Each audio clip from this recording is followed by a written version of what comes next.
Imagine that you are a highly educated person living in the Middle Ages and you have to make decisions about our time. This seems rather difficult. We are in a similar situation right now regarding our future. There's just a lot we don't know. So what can we do to make sure the long-term future goes as smoothly as possible? In this book, Will considers that planning for the future is a lot like planning a trip through an uncharted jungle. Without knowing what's out there are still tools we could take with us that will give us the best chance of survival, such as a Swiss Army knife, matches, and a first aid kit. For the long-term future, one such tool could be promoting free speech to help us prevent locking in dangerous values. We talk more about value lock-in in this video. Second, we should increase the number of options open to us. In a jungle, this can mean choosing the routes that appear to leave open as many paths as possible. For the future, this could mean shutting down coal plants as quickly as possible. Not just for climate change reasons, but also in case civilization collapses, we can use them to build back society before we invent renewable energy again. Thirdly, we should keep on learning about what's ahead of us. This might mean climbing up a hill to get a better view of the terrain of the jungle, or modeling possible climate scenarios. Lastly, we have to prioritize. Not all problems are as important. Focus on the lion chasing you rather than the leaky tent. Focus on preventing the end of humanity rather than, inventing smart windows or something. So, how do we prioritize? There are 3 questions you should ask. First, what's the expected average value my action will add?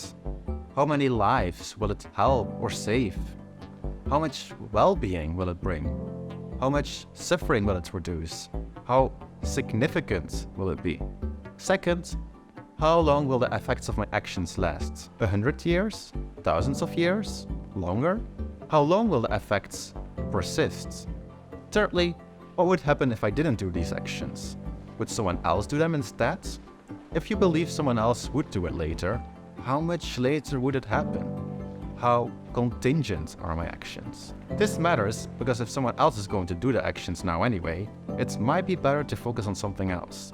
These questions are part of Will's proposed significance, persistence, contingency framework. We also just want to add that us humans aren't the only ones on this planet. There are a lot of wild and farmed animals that matter too. So if we're going to take actions to improve the future, we shouldn't forget about them. Now, what are specific things you could do?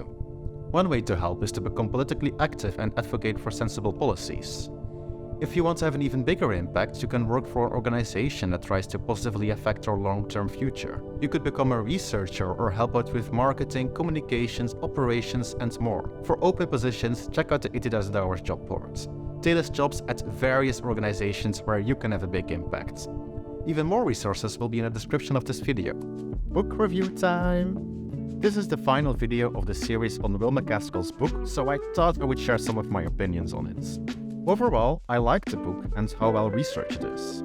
The book tries to make the case for the philosophy called long-termism, which states that future people matter, trillions of lives may lie ahead of us, and we can have a positive impact on them. I agree with this, but overall, I think the most obvious way we can have a positive impact on the long-term future is by working to prevent human extinction threats like pandemics and artificial intelligence. But we don't even really need to bring in trillions of potential future lives to make a case for that.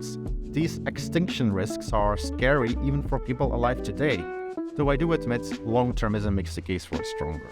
I personally prefer The Precipice by Toby Ord as a book, as it just focuses on preventing existential threats, and it gives multiple reasons for caring about it, not just long-termist ones. We covered this book in a previous video, and I suggest you check it out. I've mostly just summarized parts of what we owe the future on my channel, but I'm not sure most things Will covers in the book, aside from preventing extinction, are things that we can have a meaningful impact on. I would still rather work on solving global poverty and helping farmed animals than, say, preventing technological stagnation or value lock-in. It's just more tractable. Fox journalist Elsie Piper shares similar thoughts in her interesting review of the book that I'll link in the comments down below. I would love to hear your thoughts on this video series or the book there as well. To get notified when more A Happier World videos come out, subscribe and ring that notification bell. Thanks for watching!